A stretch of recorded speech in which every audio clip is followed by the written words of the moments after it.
And I will let the Raiders gear slide. No, man, thank you guys for that. I know I've gotten a number of messages and texts from people already, and I appreciate that so much.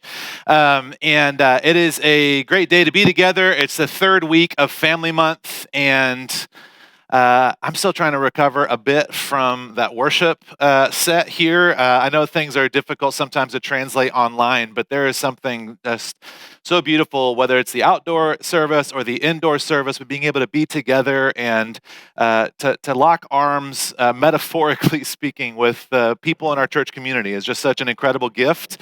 I long for the day that those of you that are still watching online, you're able to come back and be here in person and experience some of what we get.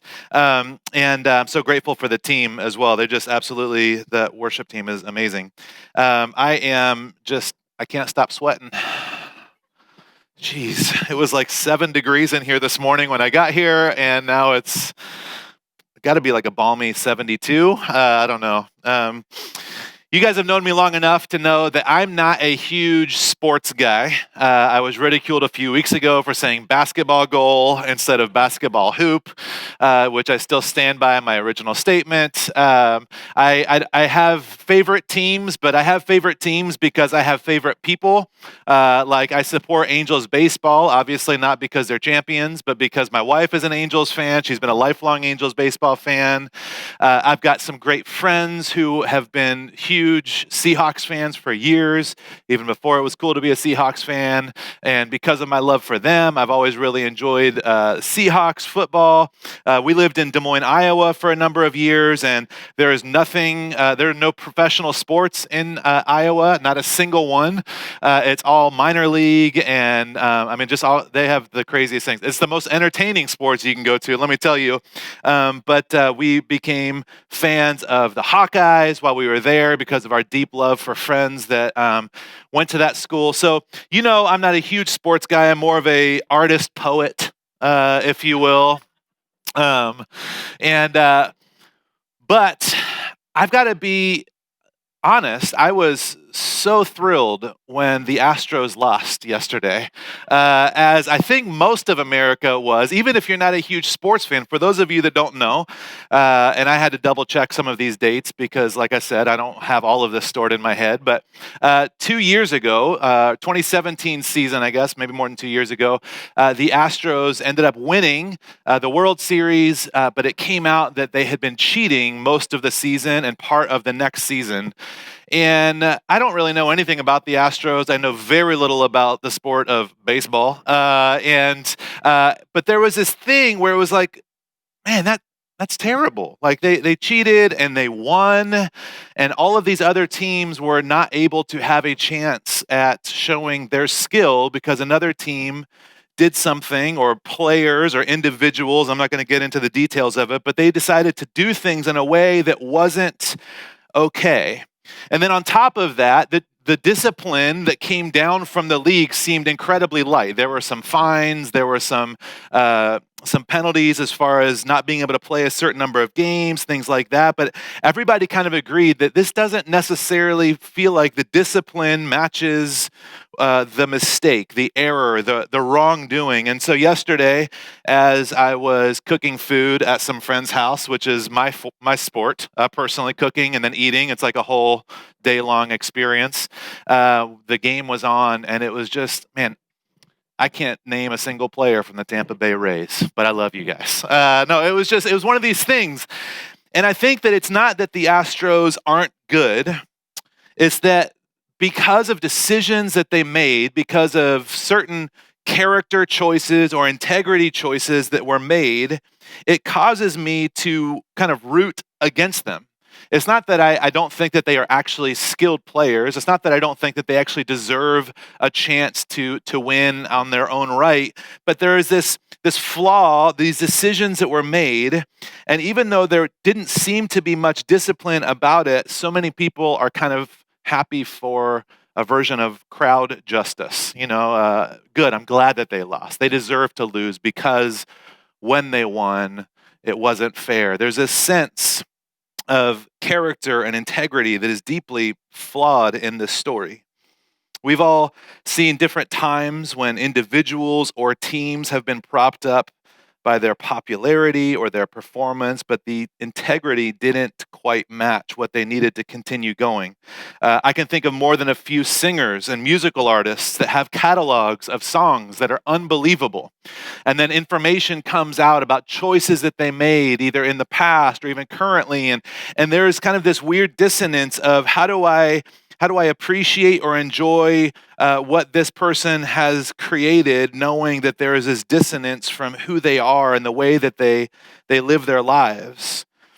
It's not hard to get caught up in the whirlwind of charisma in order to overlook someone's wrongdoing simply because we like them. I would imagine people from Houston have a really difficult time balancing out the knowledge of what the team did or the players did with this sense of Houston Astros pride and wanting the team to be successful. This isn't a new story. I've found myself trying to justify singers' behavior and musicians' behavior or actors' behavior because of my love for what they have produced. I found myself trying to justify a B letter grading on a restaurant because I really want tacos. It's like, I mean, what does it take to give a B? I mean, it can't be that bad. There's this sense of what they are making balanced with the poor choices. It's a difficult thing. And I think for those of us who are parents, we do this with our kids a lot. We love our kids deeply. We see so much potential in them, but it's hard to come down and to speak against character flaws or to discipline in a way that helps them grow, past it. Now, some of today, we've been talking a lot in Family Month that, we're talking some about parenting, but really what we're talking about is not just parenting kids, but also parenting ourselves and these things that we want to instill in our kids. Many of us, we didn't have homes or families or parents or adults that would be able to instill these things in us. And so we have work to do. We've got makeup work to kind of go back and recreate some of these realities. And I think that part of us that wants to overlook some of these flaws in other people is because we hope that other people will overlook our flaws. We see the mistakes very clearly. We see all of our shadows and all of our poor choices and all of our mistakes. And so sometimes it can get difficult to want to come down on somebody else's choices because I know I've made some of those choices. And so we want to overlook it because we want other people to overlook our own flaws and still to accept us. And nobody wants their kids to crash and burn, to become shallow or self-centered people, and nobody wants that for themselves either. But lack of character, lack of integrity always makes itself known at some point. You may have somebody in mind, somebody you work with, somebody in your family, somebody in your neighborhood.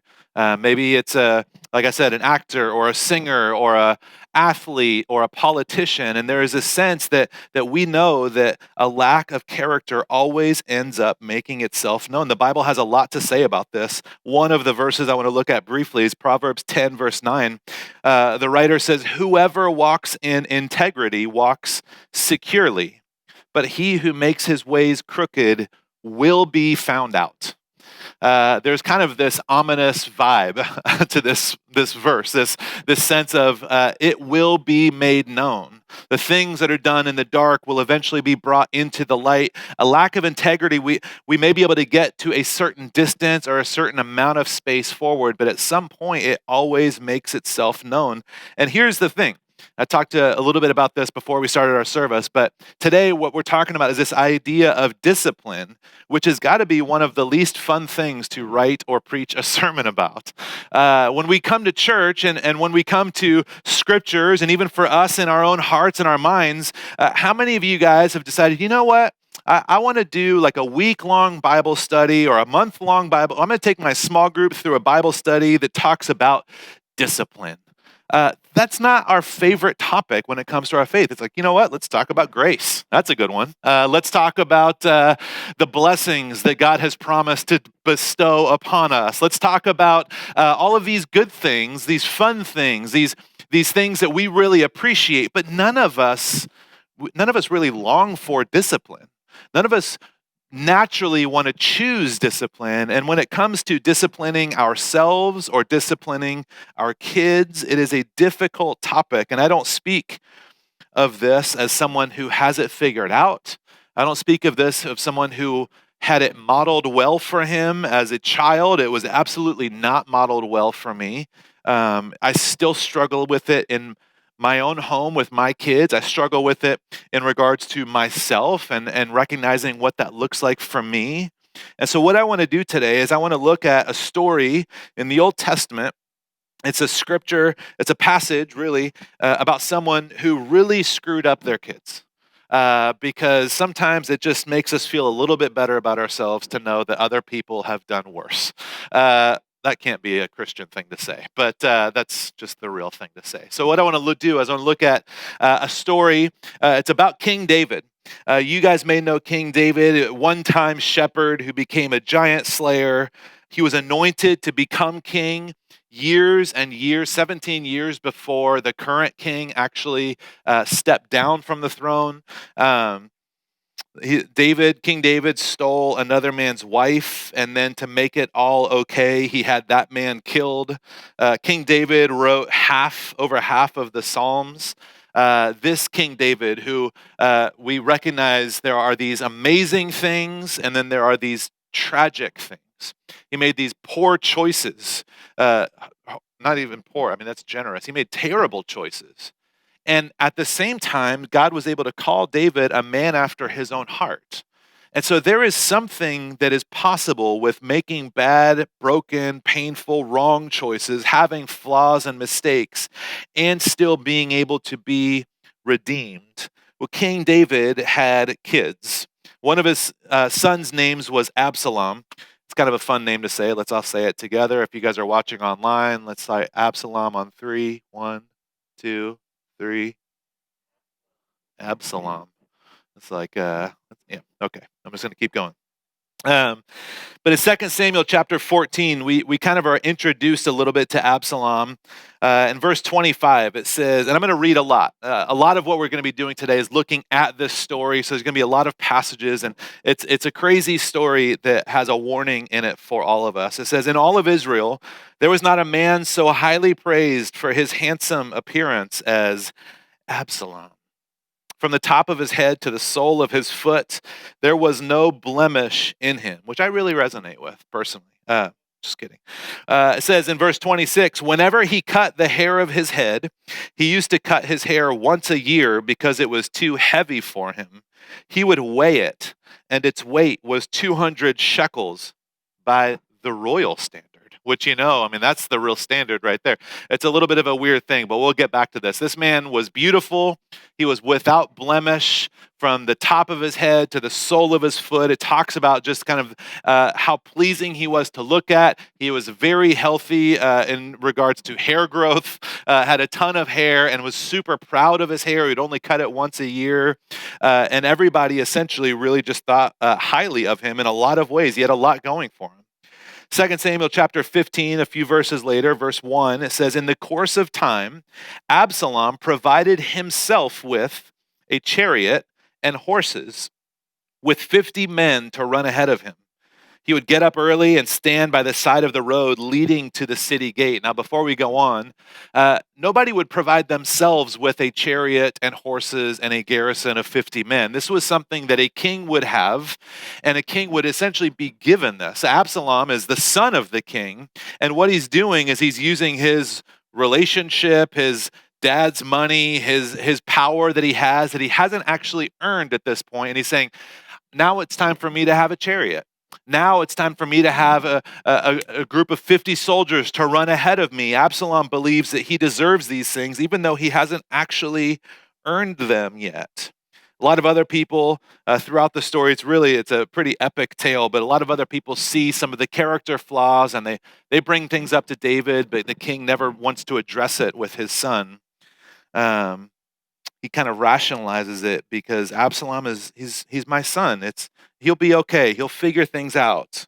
I think a lot of times we kind of make these excuses for ourselves or maybe even for our own kids, a sense of they'll figure it out. It's a rough patch, but they're going to get there. But the reality is that We learn patterns as a kid that chase us into adulthood. I'm still trying to undo some of those patterns in my own life. The story goes on, 2 Samuel um, verse 2. He says, whenever anyone came with a complaint to be placed before the king for a decision, remember, Absalom is out at the gate before people can even get inside. Absalom would call out to them, what town are you from? He would answer, your servant is from one of the tribes of Israel. And then Absalom would say, look, your claims are valid and proper, but there is no representative of the king to hear you. He would essentially kind of cut them off before they could get in and say, hey, you know what, I'm on your side, but there's just nobody inside that's going to be able to hear your case right now. So it's basically just me. Like, I'm the best you've got. Absalom would add, if only I were appointed judge in the land, then everyone who has a complaint or a case could come to me, and I would see that they receive justice. Also, whenever anyone approached him to bow down before him, Absalom, imagine 6'6", buff, flowing hair, Absalom would reach out his hand, take a hold of whoever approached him, and kiss them. Who wouldn't like this person? Absalom behaved in this way toward all the Israelites who came to the king asking for justice. And so he stole the hearts of the people of Israel.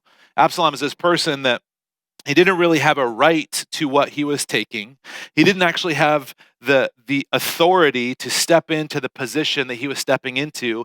And he was starting to sow this distrust and this disloyalty to the king by saying, there's nobody there, and I would love to help. And maybe if people would say something, maybe I could get appointed to be the judge, and then I would actually be able to help you as much. I mean, I would love to do it, but I need, he's cultivating this malicious behavior. He's manipulating people to turn them against his father, King David. Absalom is confident and competent and charismatic with very nice hair, but he lacks character. He lacks the integrity of becoming who he truly longs to be, and he's trying to cut at things. He's willing to do whatever it takes to get what he wants, no matter who it hurts, including his own family. People close to David see it and they say it, but David doesn't address it. And I think that what this is, and as I've read and studied other authors and theologians say that they think that this probably happened because David had a different relationship with his own father. David was the youngest of all of the sons in his family, and David was never really allowed to do much of what his older brothers got to do. And even when the prophet came to anoint David as the king, David's father was the most surprised out of everybody that it was David and not his older brothers. It's just David. David can't do this. He's not good enough. He's the youngest one. He's the smallest one. And so some people think that because David grew up in this setting where his father was hard on him and didn't really believe in him, that what happens is we swing the pendulum the other way, then we have our own kids. It's like, you know what? My kid's going to get to do whatever he wants. You know what? My kid is going to know that I'm not against him. My kid's going to have freedom like I never had the freedom. There's this sense we can tell what's happening here, and we can kind of resonate with that because many of us have experienced that in our own lives. I know I've experienced this in my life. I do this with my two sons. There are things that I do. There are ways that I interact with them. There are things that are important to me that when I am at my healthiest and I'm able to look and see, I recognize the reason why I care so much about this is because my pendulum is swinging so far away from the home that I was raised in, and the way that my dad would explain this or teach this or care for this. And sometimes that's good because we want to create a sense of health, but if it's unchecked, any extreme is unhealthy. So we may be trying to right a wrong that we grew up in, but we're just creating new problems. I wonder how many of us have had this same challenge. None of these things necessarily are unique to David. These are all things that we struggle with. And there's an author, we've been using a lot of his research over the last few weeks, Dr. Tim Elmore, and he said this. He says that dysfunction evolves when we elevate emotional wants over developmental needs. It creates dysfunction when we choose to value or prioritize the things that we want emotionally over top of the things that we need developmentally. And this obviously makes sense as we can connect the dots and think about this as parents with our kids, but this is true of every relationship. We do this in every situation. We do this in parenting. We do this in dating, where we elevate our emotional desires over what is the healthiest thing developmentally for the relationship. We do this in our marriages.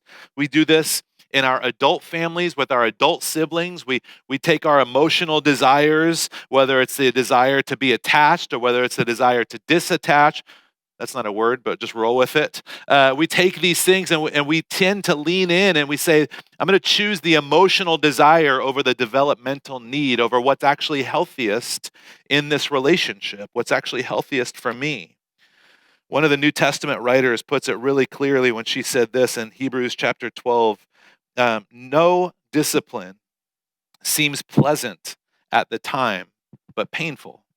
Later on, however, it produces a harvest of righteousness and peace for those who have been trained by it.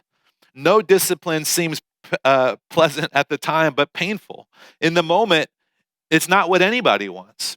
In the moment, it's painful for the kid. It's painful for the parent. It's painful for the spouse. It's painful for the adult siblings that are trying to set up healthy boundaries. No sense of discipline is ever fun in that moment. And I promise it's not fun to preach on it on a Sunday morning, but it is so crucial that we start to understand how valuable and how necessary it is in our relationship to have a sense of discipline so that we don't just lean in a crooked way towards our emotional desires, but we actually choose the developmental health of each of the relationships. It's not just the kids, it's us as we are adults in our relationships.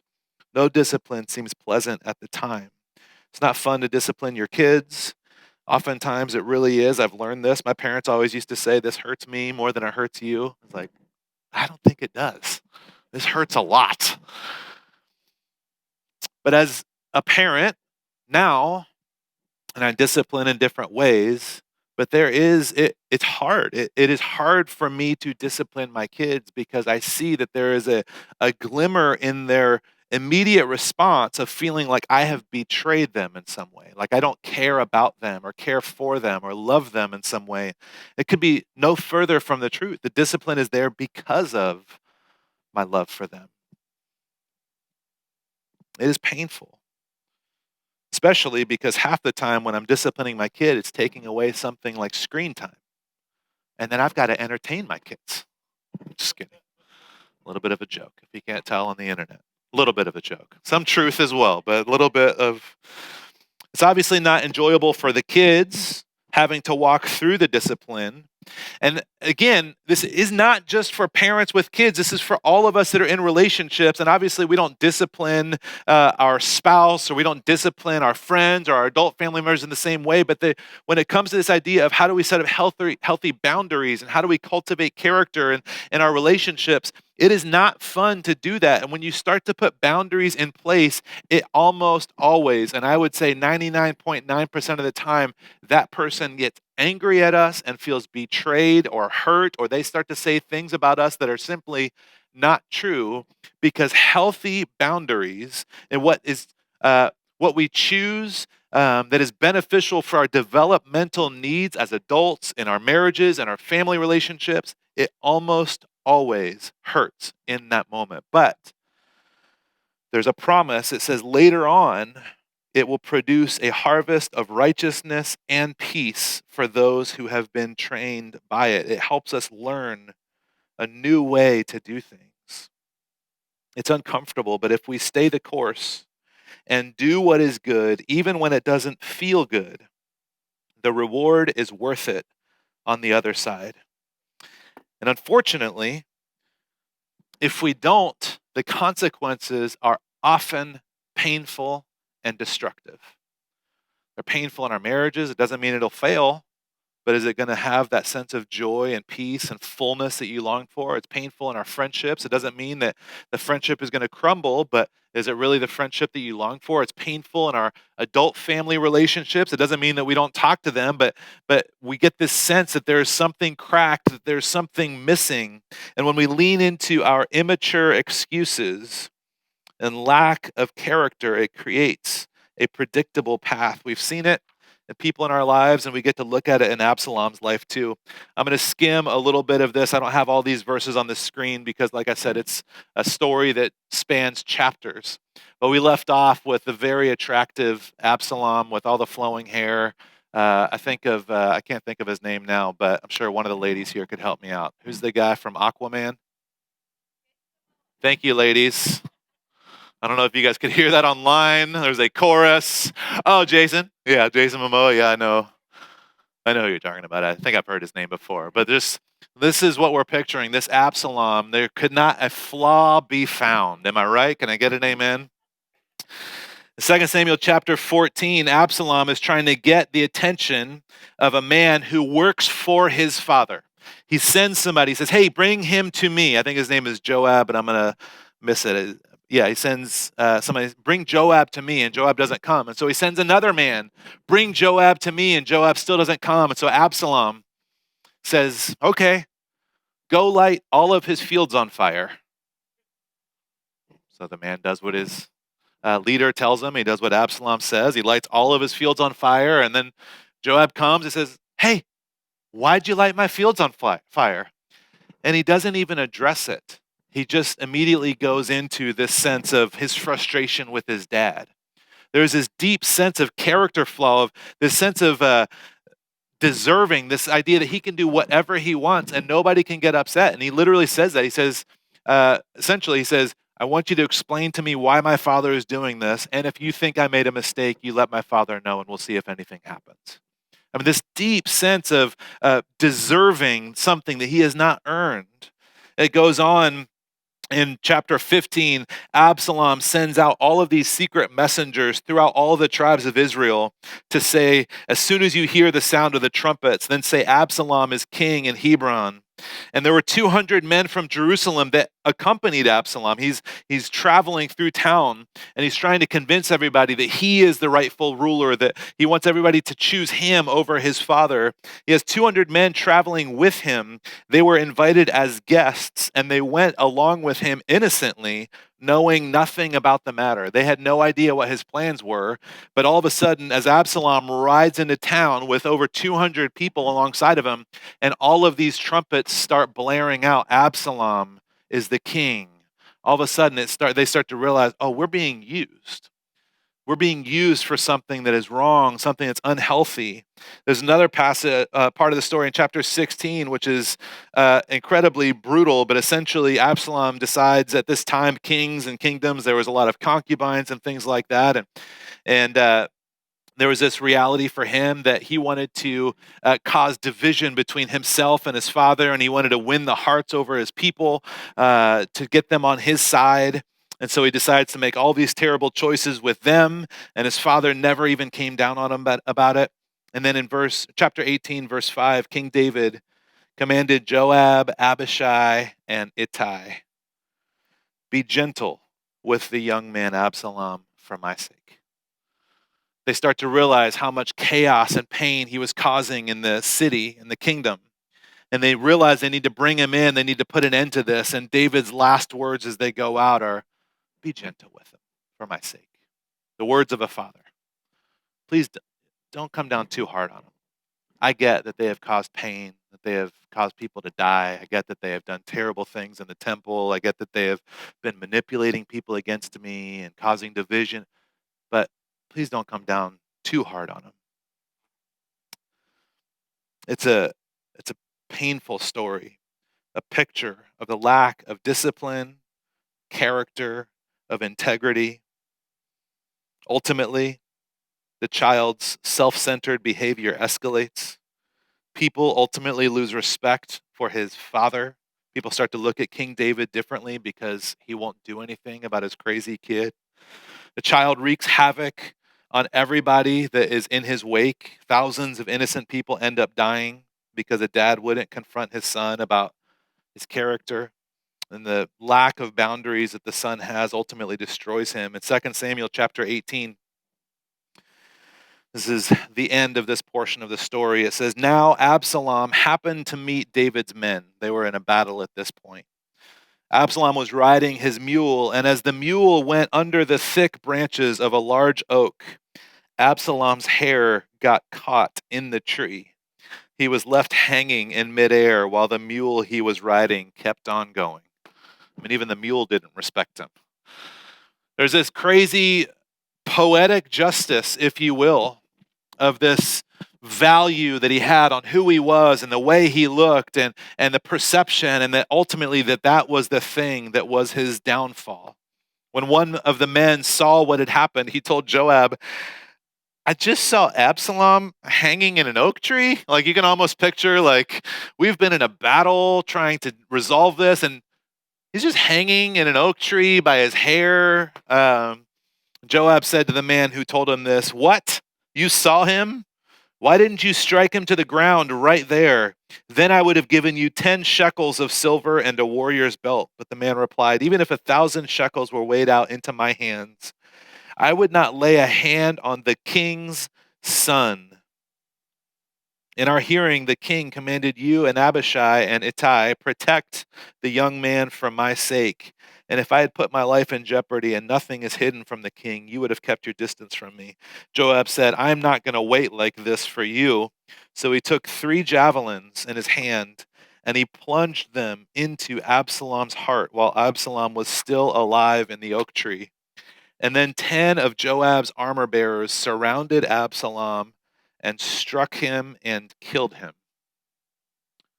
This is the word of the Lord. This is such a tragic story. This is where we're going to stop in the reading of it, but it goes on, and when David finds out, he is absolutely heartbroken. And in one sense, it's understandable because it's his son.